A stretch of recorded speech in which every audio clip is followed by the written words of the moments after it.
Christmas ရာသီရောက်ပြီဆိုတော့ဒီနေ့ဝင်လာတဲ့အစီအစဉ်ဆောက်ပြီးသား gingerbread လေးကို decorate လုပ်နေပါတယ်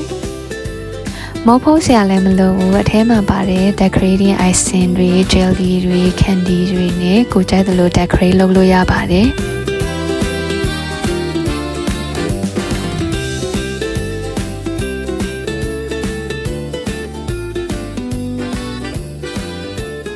ဒါလေးက ready to decorate gingerbread house လေးပါ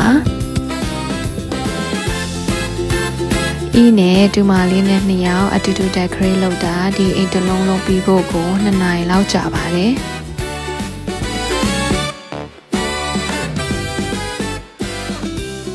ဒါပေမဲ့ဒီအိမ်လေးကို decorate လုပ်တာတော်တော် fun ဖြစ်ပါတယ်။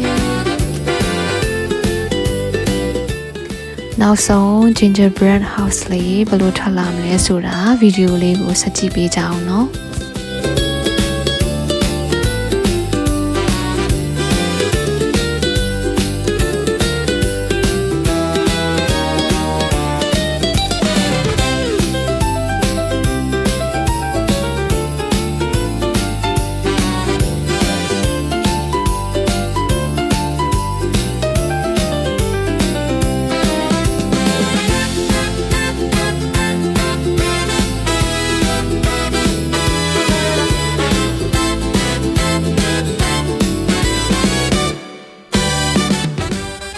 icing လေးတွေနဲ့ပုံဖော်တယ်ပြီးတော့တကြားလုံးလေးတွေနဲ့ကတ်တယ် jelly လေးတွေနဲ့ကတ်တယ်ပေါ့နော်မီလုံးလေးတွေလို့ပုံဖော်တယ်တချို့တကြားလုံးတွေကလည်းကတ်တဲ့ဟာလည်းကတ်တယ်တချို့ဟာတွေကလည်းပြုတ်ကျသွားတယ်အဲ့ဒါတွေလုံးနေရင်းနဲ့ကိုအရင်ကိုပြောဖို့ကောင်းပါတယ်